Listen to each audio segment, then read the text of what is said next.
RCL 95,7 kami ada bersama Anda. Selamat pagi sahabat RCL dan pemirsa kami TV. Pada hari ini saya Aska Perdana bersama Aji Permana tengah berada di Desa Talun, ada di Kampung Talun di Desa Citepus, Kecamatan Palabuhan Ratu, Kabupaten Sukabumi, Jawa Barat. Tempatnya tengah berada di Pesantren Darul Hakmal, dan juga hari ini sudah bersama Aska adalah pembina atau juga pengasuh dari Pesantren Darul Hakmal adalah Ibu Ustazah Heni, Ibu ya. Assalamualaikum, Bu. Ini luar biasa sekali, Ibu ya. Ini pertama kali saya datang ke sini dan ini ternyata sangat luar biasa ya. Suasananya sejuk sekali. Kemudian juga ada sungai juga di sebelah sana, Ibu ya. Ih, luar biasa sekali. Ibu, saya tertarik sekali dengan pesantren Darul Hakmal ini, Ibu gitu, karena memang juga ini baru pertama kali saya datang ke sini dan juga mungkin sahabat RCL juga baru pertama kali ke sini atau juga baru tahu tempat ini. Nanti kita akan tunjukin tempatnya seperti apa, tapi kali ini kita akan berbincang dulu bersama Bu Ustazah, Ibu ya. Ibu, pesantren Darul Hakmal ini sebetulnya sudah berdiri sejak kapan sih, Bu? Ya, pesantren Darul Hakmal ini sebenarnya dulunya bukan berbentuk pesantren, tapi awalnya adalah berbentuk sanggar. Oh, sanggar. Nah, namanya adalah Sanggar Anak Pinggiran atau disingkat itu Sanggiran. Ya, kita mulai mendirikan ini sanggar ini sejak tahun 2012. Wow, 2012. Nah, udah 12 tahun yang lalu, dan awalnya itu berada di rumah kami di belakang Masjid Agung. Di Ya, Kaum di berarti ya. Kaum Raya. Betul. Berarti sudah ada sejak tahun 2012. Iya, berawal dari sanggar. Iya. Kenapa, Bu, maksudnya saat itu di 2012 terfikirkan untuk membangun sanggar anak pinggiran barusan? Kenapa sih, Bu? Ya, karena mungkin keprihatinan kami ya, melihat anak-anak yang masih kecil-kecil, mereka hanya hidup di jalanan dengan mengamen, kemudian tidur di kapal-kapal. Kemudian awalnya kita tanya-tanya punya keluarga atau tidak. Ternyata kebanyakan dari mereka juga kebanyakan itu dari Bogor atau Jakarta ternyata. Ya, dan itu biasanya kalau ada razia itu ternyata mereka lari ke sini gitu. Ya, di sana juga mereka tidak ada rumah, hanya di bawah-bawah jembatan layang atau ya mungkin rumah-rumah yang kumuh gitulah. Akhirnya kita ajak mereka untuk bergabung dengan kami, kita bina secara spiritualnya, dan alhamdulillah mereka mau. Oke. Awalnya seperti itu. Nah, kalau bicara saat itu, Bu, di 2012 ada sanggar anak pinggiran, sebetulnya apa saja yang mereka lakukan di sanggar itu, Bu? Apakah hanya dari sisi spiritual atau mungkin juga ada sisi kreativitas atau mungkin juga menciptakan atau mengembangkan sesuatu atau seperti apa, Bu, saat itu? Ya, saat itu kami yang paling utama itu adalah mengajari anak-anak untuk sholat dan ngaji gitu ya, karena ya tahu sendiri mungkin hidup di jalanan mereka tidak udah terbiasa tidak teratur begitu ya. Nah, kita ajak mereka untuk memperbaiki diri secara spiritual dulu, kemudian dengan seiring berjalannya waktu kita bina untuk punya keahlian. Ya, di waktu itu kita ya bekerja sama dengan dinas sosial. Waktu itu pernah kita kerjasama dengan dinas sosial. Kemudian ada juga beberapa anak yang kita kirim ke waktu itu ke Bambu Apus ke Jakarta gitu ya. Itu untuk pelatihan perbengkelan gitu. Oh, wow. Ya. Jadi juga memang dibekali dengan keahlian-keahlian sehingga si anak juga selain dari sisi spiritual juga memiliki keahlian di bidang tertentu berarti, Bu ya. Nah, betul. Di 2012 saat itu berbentuk sanggar. Sampai akhirnya bisa pindah ke Kampung Talun ini dan menjadi pesantren, gimana ceritanya, Bu? Ya, pada waktu itu kita kan ambilnya hanya beberapa, mungkin dari 6, 10, 15, ternyata lama-lama ada 45 orang atau 46 orang gitu. Banyak sekali anak jalanan yang bisa kita kumpulkan. Kemudian kita karena tidak tertampung di rumah kami gitu, akhirnya kita kontrakin rumah. Dan itu berdekatan dengan warga sekitar. Ternyata kehidupan anak jalanan itu memang berbeda dengan kehidupan masyarakat pada umumnya. Betul.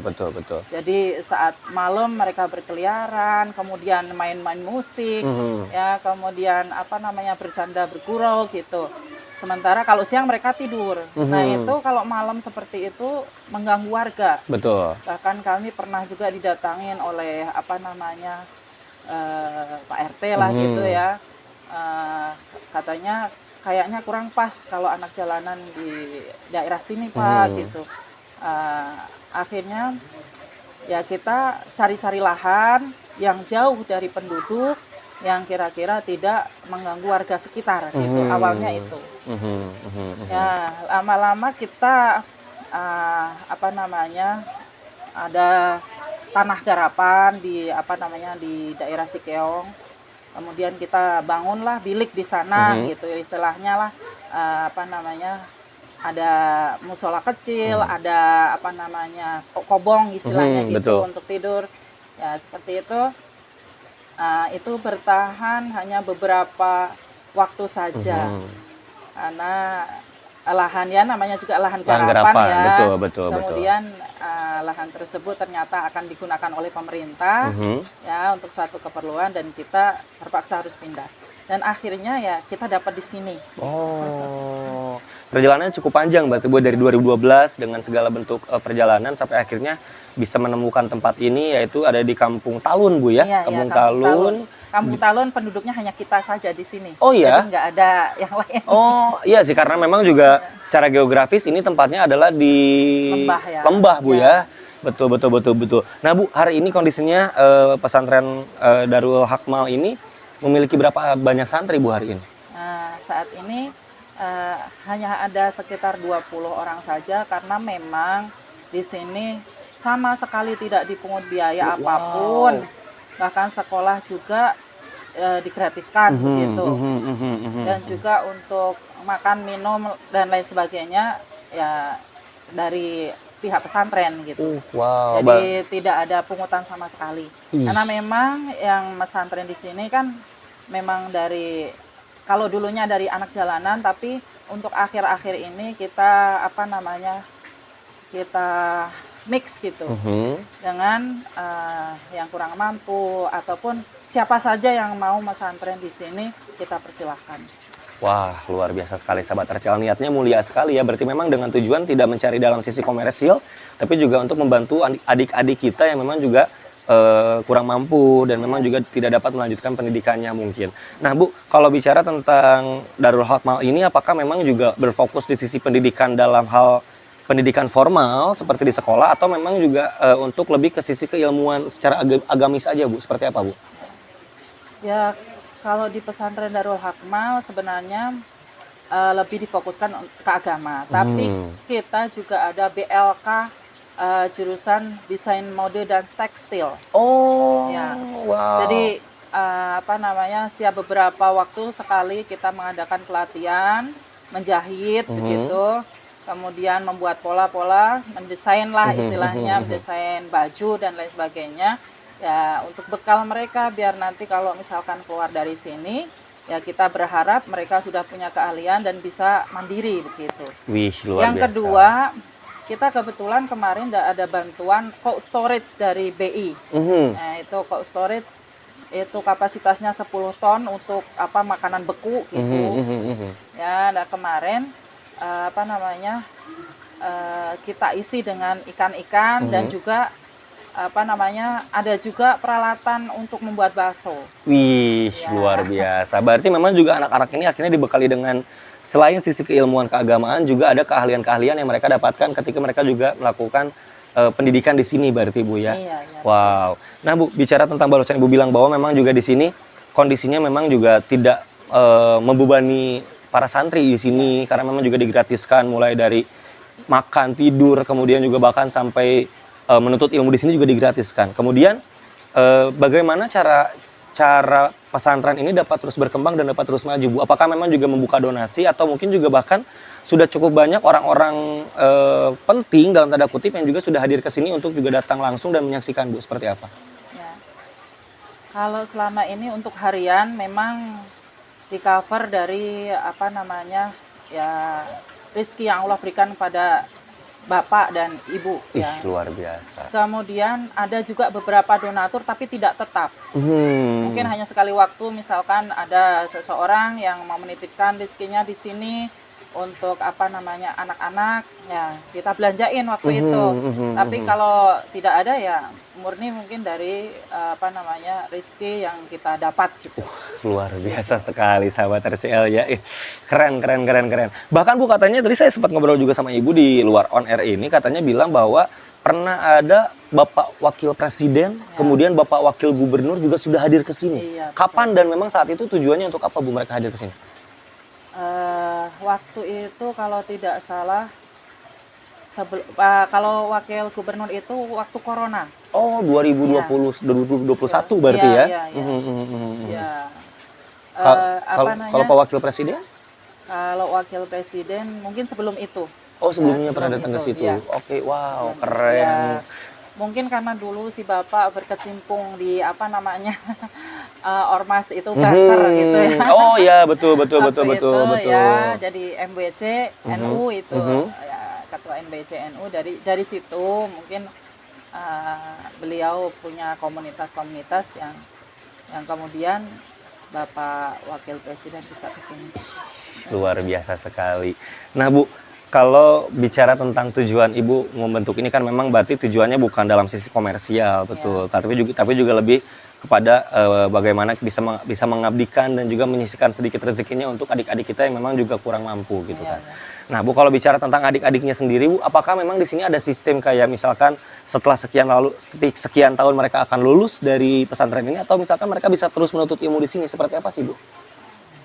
Ya tidak terbatas, tidak terbatas, bahkan sampai saat ini tadi yang apa namanya barusan itu udah 9 tahun di sini. Wow, luar biasa Ya, sekali. dari 9 tahun di sini ya, mungkin Jadi selama mereka betah boleh di sini ya, berarti ya? karena dia memang nggak punya ayah dan ibu gitu, yatim piatu, jadi dia di sini. Pernah juga kerja di luar, tapi ternyata mungkin apa namanya tidak cocok mungkin gitu ya dengan pekerjaan yang di luar.